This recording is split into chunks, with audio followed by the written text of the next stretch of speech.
नमस्कार दोस्तों, स्वागत है आपका हमारे YouTube चैनल एग्जाम एडिक्शन पर। दोस्तों, आज के लेक्चर में हम चर्चा करेंगे नियंत्रक एवं महालेखा परीक्षक अर्थात controller and auditor general, short form में कहें तो सीएजी अर्थात केग के बारे में। दोस्तों, आज का यह टॉपिक बहुत ही इंपॉर्टेंट टॉपिक है क्योंकि इससे रिलेटेड क्वेश्चंस आपको हर एक एग्जाम में देखने को मिलते हैं, चाहे वह यूपीएससी हो, एमपीपीएससी हो, एनडीए हो या फिर सीडीएस, या यह कह सकते हैं कि ऑल कंपटीशन वनडे एग्जाम में इससे रिलेटेड क्वेश्चंस पूछे जाते हैं। तो चलिए जानते हैं भारत के नियंत्रक एवं महालेखा परीक्षक के बारे में और समझते हैं आखिरकार भारत का नियंत्रक एवं महालेखा परीक्षक अर्थात सीएजी क्या होता है। सबसे पहले बात करते हैं संवैधानिक प्रावधान की। तो भाग 5 के अंतर्गत अनुच्छेद 148 से 151 तक नियंत्रक एवं महालेखा परीक्षक का उल्लेख किया गया है। संरचना देखें तो संवैधानिक दर्जा प्राप्त एकल सदस्यीय संस्था है, अर्थात कहा जा सकता है कि इसमें अन्य सदस्यों की नियुक्ति नहीं होती है। नियुक्ति देखें तो राष्ट्रपति द्वारा नियंत्रक एवं महालेखा परीक्षक की नियुक्ति की जाती है। पद से कैसे हटाया जाता है? तो राष्ट्रपति द्वारा पद से हटाया जाता है, लेकिन सुप्रीम कोर्ट के न्यायाधीश की प्रक्रिया के द्वारा। अब बात करें प्रथम सीएजी की, तो बी नरहरि राव को प्रथम सीएजी नियुक्त किया गया था। उनका कार्यकाल 1948 से 54 तक था। भारत का सीएजी केवल महालेखा परीक्षक की भूमिका निभाता है, नियंत्रक की नहीं। दोस्तों, ये बहुत ही महत्वपूर्ण लाइन है और अधिकतर एग्जाम में यह पूछा गया है कि महालेखा परीक्षक की भूमिका कौन निभाता है? सीएजी निभाता है, लेकिन नियंत्रक की नहीं। अर्थात कहने का यह तात्पर्य है कि केंद्र और राज्यों के जो वित्तीय लेखा जोखा है उनकी केवल जाँच पड़ताल करने का काम सीएजी का होता है, उन पर नियंत्रण करने का काम नहीं होता है। केवल जाँच पड़ताल कर सकता है महालेखाकार परीक्षक। बात करें भारत के नियंत्रक एवं महालेखा परीक्षक भारत के संविधान के तहत सबसे महत्वपूर्ण अधिकारी माना जाता है, जिसका कार्य यह देखना होता है कि संसद द्वारा अनुमानित खर्च की सीमा से अधिक धन खर्च नहीं होना चाहिए, या फिर यह कहें कि संसद द्वारा निर्धारित मदों पर ही धन खर्च होना चाहिए। दोस्तों, यहाँ पर अनुमानित खर्च से तात्पर्य यह है कि संसद में हर वर्ष धन विधेयक और वित्त विधेयक पेश होते हैं, जिसके तहत कई सेक्टर होते हैं। फॉर एग्जांपल देखें तो education sector, health sector, infrastructure देखें से संबंधित विकास कार्यों के लिए वित्त प्रदान किया जाता है संसद द्वारा। अब सीएजी का क्या काम होता है? तो सीएजी का ये काम होता है कि जिन सेक्टर में वित्त दिया गया है वहाँ अनुमानित राशि से ज़्यादा खर्च तो नहीं किया जा रहा है, अर्थात सही जगह खर्च किया जा रहा है कि नहीं किया जा रहा है। ये सब देखने का काम किसका होता है? सीएजी का होता है, अर्थात केग का होता है। दोस्तों, अब चर्चा करते हैं हिस्ट्री ऑफ सीएजी अर्थात पृष्ठभूमि। तो देखते हैं इतिहास इसका सीएजी का। जब अंग्रेजों ने ईस्ट इंडिया कंपनी से भारत का प्रशासनिक नियंत्रण अपने हाथों में लिया था, उसी समय सन 1858 में महालेखाकार कार्यालय स्थापित किया गया। अर्थात यहाँ पर कहने का ये मतलब है कि भारत का जो प्रशासनिक नियंत्रण था वह ईस्ट इंडिया कंपनी के हाथों में था। जैसे ही अंग्रेजों ने अपने हाथों में लिया भारत का जो प्रशासनिक नियंत्रण, उसके ठीक समय बाद 1858 में महालेखाकार कार्यालय स्थापित किया गया। लॉर्ड कैनिंग ने महालेखा परीक्षक के पद का सृजन किया था, जो मद्रास, कोलकाता और मुंबई तीनों प्रेसिडेंसी के लेखा प्रमाणित करता था। अर्थात वायसराय लॉर्ड कैनिंग को महालेखा परीक्षक के पद का जनक कहा जाता है, जो कि मद्रास, कोलकाता और मुंबई तीनों प्रेसिडेंसी के लेखा प्रमाणित करता था। एडवर्ड ड्रेमंड को पहले ऑडिट जनरल के रूप में सन 1860 में नियुक्त किया गया। दोस्तों, यहाँ पर क्वेश्चन पूछा जाता है कि पहले ऑडिट जनरल के रूप में किसे नियुक्त किया गया था और कब किया गया था? तो 1860 में एडवर्ड ड्रेमंड को पहले ऑडिट जनरल के रूप में नियुक्त किया गया था। ठीक इसके कुछ समय बाद भारत के महालेखा परीक्षक को भारत का लेखा परीक्षक और महालेखा परीक्षक कहा जाने लगा। यहाँ देखो दोस्तों, नाम चेंज कर दिया गया 1860 के कुछ समय बाद। 1866 में लेखा परीक्षक और महालेखा परीक्षक का नाम बदलकर नियंत्रक महालेखा परीक्षक किया गया। पहले 1860 के बाद इसका नाम चेंज किया गया, फिर 1866 में इसका नाम नियंत्रक महालेखा परीक्षक कर दिया गया। फिर इसके कुछ समय बाद 1884 में इसे भारत के नियंत्रक और महालेखा परीक्षक के रूप में जाना जाने लगा। पहले 1860 के बाद चेंज होता है, फिर 1866 में चेंज होता है, उसके बाद 1884 में इसे भारत के नियंत्रक और महालेखा परीक्षक के रूप में जाना जाने लगा। अब बात करते हैं भारत शासन अधिनियम 1919 के तहत महालेखा परीक्षक को सरकारी नियंत्रण से मुक्त वैधानिक दर्जा प्राप्त किया गया। यहाँ पर कह सकते हैं कि पहले सरकार का नियंत्रण था केग पर, लेकिन 1919 अधिनियम के बाद सरकार के नियंत्रण से मुक्त करके इसे वैधानिक दर्जा दिया गया। भारत शासन अधिनियम 1935 में संघीय ढांचे में प्रांतीय लेखा परीक्षकों के प्रावधान के लिए महालेखा परीक्षक के पद को और शक्ति प्रदान की गई। अर्थात यहाँ कहने का ये तात्पर्य है कि पहले जो शक्तियाँ थी उसमें और अधिक विस्तार कर दिया गया केक की, मतलब और शक्तियाँ बढ़ा दी गई कि अब यह आपकी ये शक्तियाँ हैं, इसमें और विस्तार किया जा रहा है। इस अधिनियम में महालेखा परीक्षक के कर्तव्यों, नियुक्ति और सेवा प्रक्रिया का उल्लेख किया गया था। अर्थात 1935 के अधिनियम में कर्तव्यों से रिलेट, नियुक्ति और सेवा प्रक्रिया का उल्लेख किया गया था। महालेखा परीक्षक की यह व्यवस्था या प्रक्रिया सन 1947 तक अपरिवर्तित रही। मतलब 1935 से लेकर 1947 तक इसमें कोई परिवर्तन नहीं किया गया, जैसी की तैसी रही इनकी शक्तियाँ और इनके कर्तव्य। जम्मू एंड कश्मीर को सन 1958 में सीएजी के क्षेत्राधिकार में शामिल किया गया। अर्थात कहने का ये मतलब है कि 1947 से 1958 तक जम्मू एंड कश्मीर सीएजी के क्षेत्र अधिकार में नहीं आता था। कहने का ये तात्पर्य है कि जम्मू एंड कश्मीर राज्य के जो वित्तीय लेखा जोखा की जांच सीएजी के नियंत्रण में नहीं थी, लेकिन 1958 के बाद यह सीएजी के क्षेत्राधिकार में आ गई। केंद्र सरकार ने सन 1971 में नियंत्रक और महालेखा परीक्षक अधिनियम 1971 लागू किया, जिसमें सीएजी के कर्तव्य, सेवा, शर्तें और शक्तियां शामिल की गई थी। 1971 के अधिनियम में सीएजी को अर्थात केक को केंद्र और राज्य सरकारों के लिए लेखांकन और लेखा परीक्षक की जिम्मेदारी दी गई। फिर बात करते हैं 1976 में केक को लेखांकन के कार्य से मुक्त कर दिया गया। अब दोस्तों यहाँ लेखांकन से क्या मतलब है? मतलब कि वित्तीय शोधों या लेन देन की बात करें, उन्हें एक सूचीबद्ध में लिखना या क्रमबद्ध तरीके में लेखाबद्ध करना ही यहाँ पर लेखांकन कहलाता है। अब इसके सामान्य तथ्य देख लेते हैं। तो केक भारतीय लेखा परीक्षक और लेखा विभाग का प्रमुख और सार्वजनिक क्षेत्र का प्रमुख संरक्षक होता है। Indian audit and accounts department का यह प्रमुख कहलाता है और सार्वजनिक क्षेत्र का भी यह प्रमुख संरक्षक होता है। भारत के नियंत्रक और महालेखा परीक्षक भारत के संविधान के तहत स्वतंत्र प्राधिकरण है।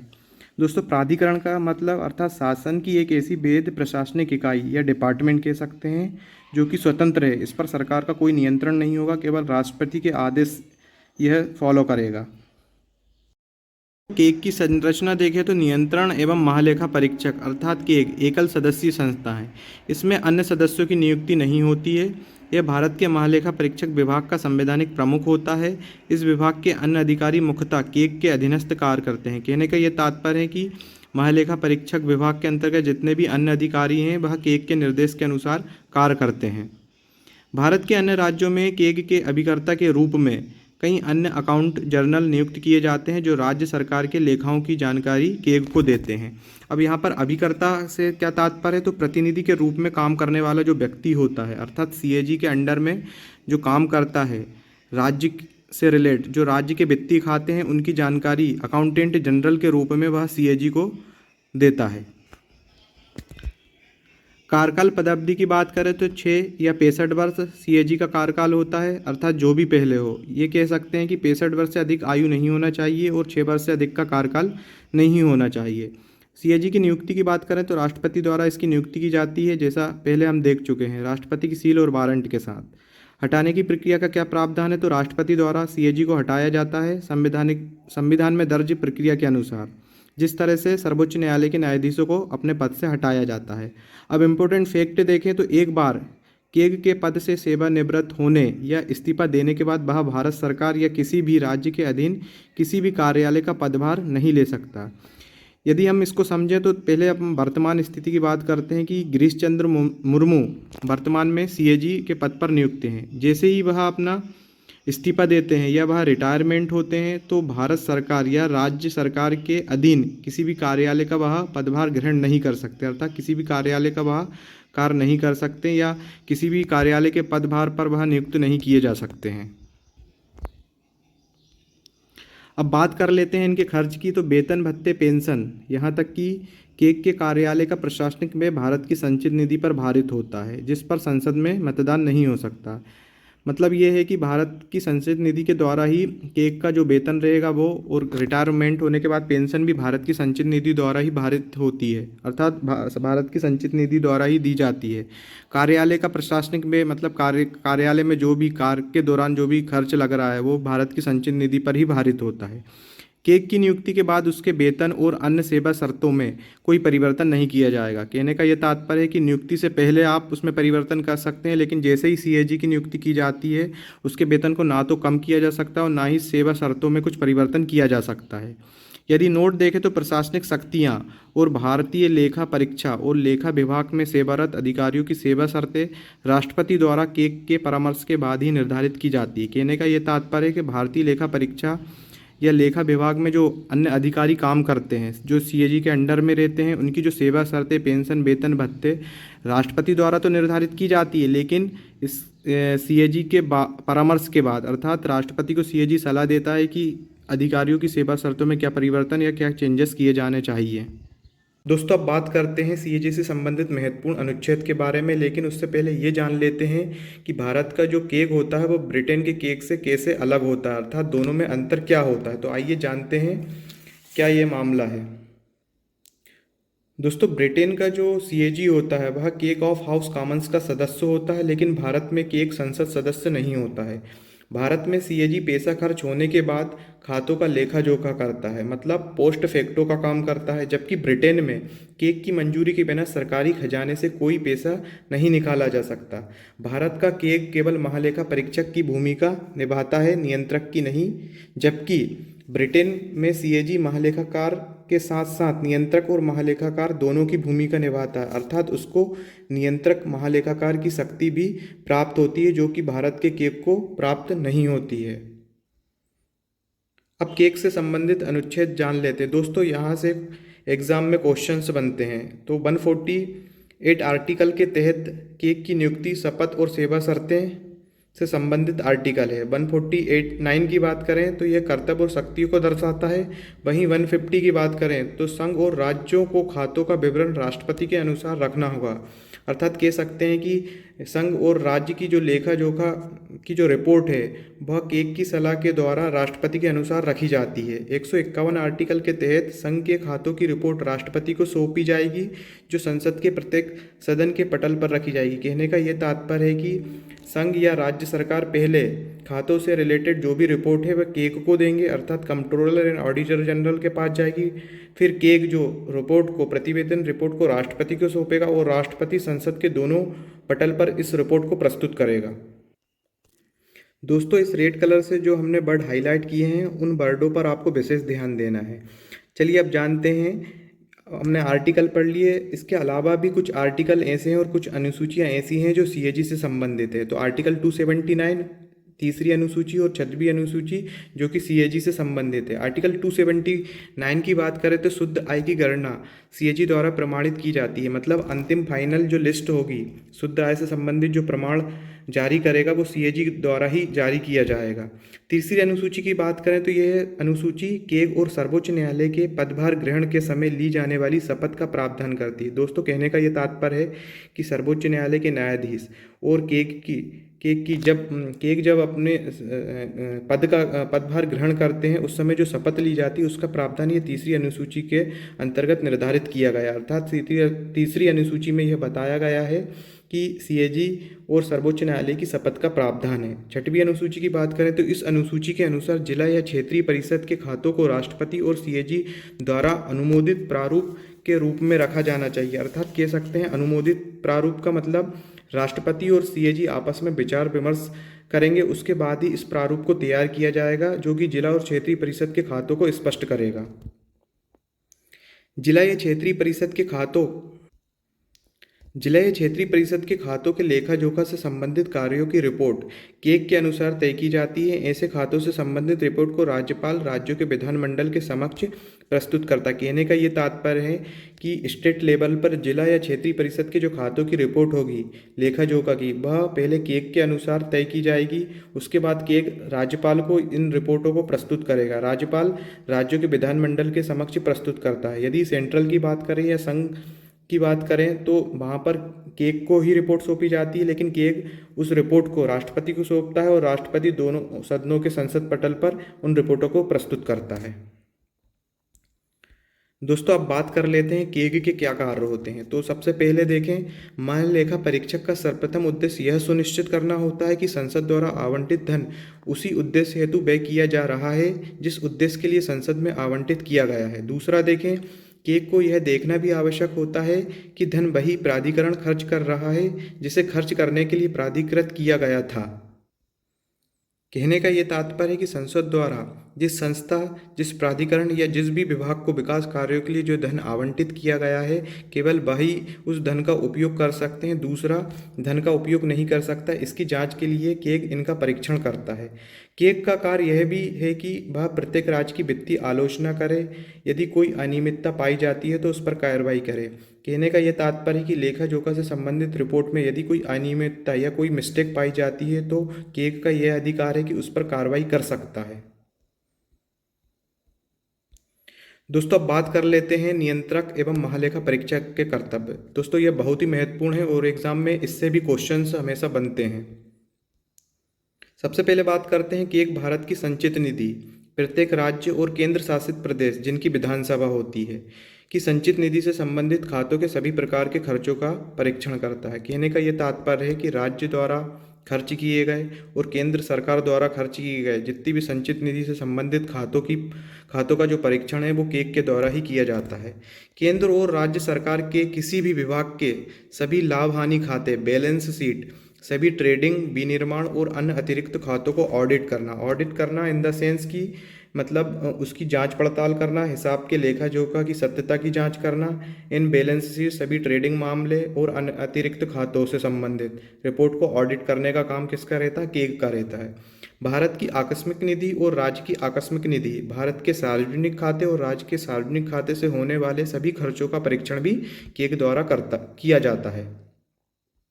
अब बात करते हैं संबंधित कानूनों द्वारा आवश्यक होने पर वह केंद्र या राज्य के राजस्व से वित्त पोषित होने वाली सभी निगमों, निकायों, प्राधिकरण, सरकारी कंपनी की आय व्यय का परीक्षण भी करते हैं। अर्थात ये पॉइंट ये बोल रहा है कि राज्य सरकार या केंद्र सरकार से जो वित्त मिलता है, जिसमें प्राइवेट निगम हो गए या सरकारी कंपनी हो गई, उनकी आय व्यय का जो परीक्षण होगा कि क्या खर्च किया जा रहा है, कितना बचाया जा रहा है, उन सब का लेखा जोखा एक रिपोर्ट प्रस्तुत की जाती है। उन सभी रिपोर्ट पर केग द्वारा जांच पड़ताल की जाती है। राष्ट्रपति या राज्यपाल अनुशंसित किए जाने पर किसी अन्य प्राधिकरण के खातों को ऑडिट करता है। उदाहरण के लिए स्थानीय निकाय को। ऑडिट का मतलब क्या हो गया? यहाँ पर हिसाब किताब की जांच करना। किसी भी अनुशंसित राज्यपाल द्वारा निर्देशित किए गए किसी भी प्राधिकरण के द्वारा उन खातों को ऑडिट करने का काम भी केग का ही होता है। केग के केंद्र के खातों से संबंधित अपनी ऑडिट रिपोर्ट राष्ट्रपति को सौंपता है, जो संसद के दोनों सदनों के पटल पर रखता है, और राज्य के खातों से संबंधित ऑडिट रिपोर्ट को राज्यपाल को सौंपता है, जो विधानमंडल के समक्ष रखी जाती है। दोस्तों इस मैटर पे हमारे पहले चर्चा कर चुके हैं कि संसद के दोनों सदनों के पटल पर राष्ट्रपति द्वारा रिपोर्ट प्रस्तुत की जाएगी और राज्य के विधानमंडल के समक्ष राज्यपाल उन रिपोर्टों को पेश करेगा। केंद्र और राज्यों के खाते जिस प्रारूप में रखे जाएंगे उसके संबंध में राष्ट्रपति को सलाह देता है। मतलब कहने का यह तात्पर्य है, खाते जिस प्रारूप में रखे जाएंगे तो उनको रखने तो राष्ट्रपति पर डिपेंड करेगा, लेकिन राष्ट्रपति को सलाह कौन देगा? केग देगा। दोस्तों कहने का यह तात्पर्य है कि राष्ट्रपति के अनुरूप तो रखे जाएंगे, लेकिन उन लेखा जोखों को रखने में सहायता कौन करेगा? केग करेगा। मतलब परामर्श देगा राष्ट्रपति को इस प्रारूप में उन लेखा जोखा को रखा जाए। अब बात करते हैं इम्पोर्टेंट फैक्ट की। तो केग संसद की लोक लेखा समिति का मित्र, सलाहकार और मार्गदर्शक होता है। दोस्तों इस जो इम्पोर्टेंट फैक्ट है इससे हमेशा क्वेश्चन से बनता है। पूछा जाता है कि केग का मित्र सलाहकार कौन सी समिति होती है, कौन सी संसदीय समिति होती है? तो आंसर आता है लोक लेखा समिति केग की मित्र, सलाहकार और मार्गदर्शक होती है। अब बात कर लेते हैं नियंत्रक एवं महालेखा परीक्षक की शक्तियां, अर्थात केग की शक्तियां। किसी भी विभाग से दस्तावेज मंगवा सकता है, लेखा रिपोर्ट बनाने के लिए आवश्यक सूचना प्राप्त कर सकता है, किसी भी विभाग के लेखक प्रपत्र की जांच कर सकता है, किसी भी कार्यालय या संगठन का अंकेक्षण हेतु निरीक्षण करना वैधानिक शक्तियां भी प्राप्त होती है। अंकेक्षण का मतलब क्या होता है? लेखा के सत्यता की जांच करना, किसी भी विभाग से संबंधित या संगठन से संबंधित या कार्यालय से संबंधित जितनी भी रिपोर्ट प्रस्तुत की जाती है उनके लेखा के सत्यता की जांच करना अंकेक्षण कहलाता है। संसद के द्वारा केग की प्रतिवेदन रिपोर्ट को लोक लेखा समिति और सार्वजनिक उपक्रम समिति को सौंपा जाता है। अब यहाँ पर दोस्तों लोक लेखा समिति क्या होती है तो थोड़ा सा इसके बारे में भी जान लेते हैं। तो लोक लेखा समिति हालांकि संसदीय समिति होती है जो कि पॉलिटी का एक पार्ट है। इसके अंतर्गत संसदीय समिति टोटल जितनी भी होती है वहाँ पर हम देखेंगे तो लोक लेखा समिति एक वित्तीय नियंत्रण की समिति है। यदि गठन की बात करें तो भारत शासन अधिनियम 1919 के तहत गठित की गई थी और यह स्थायी संसदीय समिति है। इसमें विपक्ष द्वारा उसका अध्यक्ष चुना जाता है। कहने का यह तात्पर्य है कि अध्यक्ष तो लोकसभा अध्यक्ष ही चुनता है इस समिति का, लेकिन वह विपक्ष से होता है। यदि स्थापना की बात करें तो सन 1921 में इसकी स्थापना की गई थी। सदस्य देखें तो इसमें कुल 22 सदस्य होते हैं। 15 लोकसभा से चुने जाते हैं और 7 राज्यसभा के सदस्य होते हैं। अब बात कर लेते हैं केग और लोक लेखा समिति एक दूसरे से कैसे कनेक्ट है। तो केग की जो ऑडिट रिपोर्ट होती है वह केंद्र और राज्यों में लोक लेखा समिति को सौंपी जाती है। सार्वजनिक क्षेत्र के उपकरण, विनियोग खाते और वित्त खातों पर ऑडिट रिपोर्ट की जांच भी लोक लेखा समिति द्वारा की जाती है। केंद्रीय स्तर पर देखें तो इन रिपोर्टों को केग द्वारा राष्ट्रपति के समक्ष प्रस्तुत किया जाता है, जिसे वह संसद के दोनों सदनों के पटल पर प्रस्तुत करता है। केग यह भी देखता है कि उसके द्वारा प्रस्तावित सुधारात्मक कार्रवाई की गई है या नहीं। यदि नहीं की गई है तो वह मामले को लोक लेखा समिति के पास भेज देता है, जो उस मामले पर जरूरी कार्रवाई करता है, या फिर यह कहें कि केग को सहयोग और मार्गदर्शन लोक लेखा समिति ही प्रदान करती है, जैसा कि हम पहले पढ़ चुके हैं। केग सबसे जरूरी मामले की सूची तैयार करता है और उसे लोक लेखा समिति को सौंपता है। अधिकारी और राजनेता के विचारों की व्याख्या और अनुवाद करने का काम भी सीएजी का होता है। अब बात कर लेते हैं नियंत्रक एवं महालेखा परीक्षक की सीमाएं, अर्थात केग की क्या क्या सीमाएं होती है। तो गुप्त सेवाएं द्वारा किए जाने वाले खर्च की रिपोर्ट या ब्यूरो की मांग केग नहीं कर सकता, अर्थात सीएजी नहीं कर सकता है। इस संबंध में केग को उस प्रशासनिक पदाधिकारी से रिपोर्ट मांगनी होगी जो इस मामले से संबंधित प्राधिकार क्षेत्र के अंतर्गत आता है। यहाँ समझते हैं गुप्त सेवाएं मतलब रॉ एजेंसी, आईबी हो गए, मतलब जितनी भी इंटेलिजेंस एजेंसियां हैं उनके द्वारा जो भी खर्च किया जाता है उसकी रिपोर्ट केग नहीं मांग सकता है। यदि उसको रिपोर्ट मांगनी है तो उसका एक प्रशासनिक पदाधिकारी होता है, उसके द्वारा इस रिपोर्ट को मांगा जाता है। केग की भूमिका केवल इतनी नहीं होती कि वह खर्च होने के बाद लेखा परीक्षा करता है। कुछ सार्वजनिक निगमों की लेखा परीक्षा केग की भूमिका सीमित होती है। यदि बात करें air India, airlines corporation, Damodar नदी घाटी निगम, तेल एवं प्राकृतिक गैस आदि पर केग द्वारा लेखा परीक्षा पूर्ण रूपेण प्रत्यक्ष तौर पर की जाती है, अर्थात कह सकते हैं कि इसके द्वारा जो भी लेखा जोखा की जांच की जाती है वो पूर्ण रूपेण केग द्वारा या प्रत्यक्ष तौर पर की जाती है। कुछ अन्य निगम होते हैं जैसे भारतीय रिजर्व बैंक, भारतीय स्टेट बैंक, भारतीय खाद्य निगम, जीवन बीमा निगम इत्यादि में केग की कोई भूमिका नहीं होती है। इन निगमों के लिए पूरी तरह से निजी लेखा परीक्षा कराई जाती है, अर्थात कहने का ये तात्पर्य है कि इनसे संबंधित जो भी लेखा जोखा की जो रिपोर्ट होती है वह केग के जांच पड़ताल के अंतर्गत नहीं आती, अर्थात इससे इन रिपोर्टों को केग नहीं मांग सकता। इसके लिए सरकार द्वारा एक निजी लेखा परीक्षा कराई जाती है। अब बात कर लेते हैं केग की प्रतिवेदन रिपोर्ट के बारे में। तो केग राष्ट्रपति को 3 लेखा परीक्षा प्रतिवेदन रिपोर्ट प्रस्तुत करता है। विनियोग लेखाओं पर लेखा परीक्षा रिपोर्ट, अर्थात जिन क्षेत्रों से लेखाओं रिपोर्ट की जाती है उनका परीक्षण किया जाता है। वित्त लेखाओं पर लेखा परीक्षा रिपोर्ट, अर्थात फंड से रिलेटेड। यदि सरकारी उपक्रम पर लेखा रिपोर्ट की बात करें तो जितने भी विभाग होते हैं सरकारी उपक्रम पर उनकी लेखा रिपोर्ट की प्रतिवेदन रिपोर्ट सीएजी द्वारा राष्ट्रपति को सौंपी जाती है।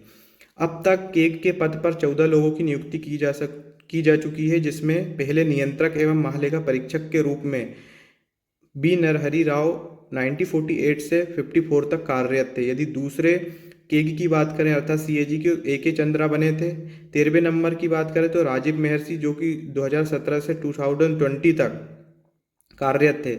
यदि 2020 से देखें तो गिरीश चंद्र मुर्मू हैं वर्तमान में और वे 14वें नंबर के सीएजी के पद पर पदस्थ हैं। दोस्तों आशा करता हूं कि आप केग की कार्यप्रणाली के बारे में समझ गए होंगे। यदि वीडियो पसंद आया हो तो लाइक और सब्सक्राइब करना ना भूलें। मिलते हैं नेक्स्ट वीडियो में। Thank you.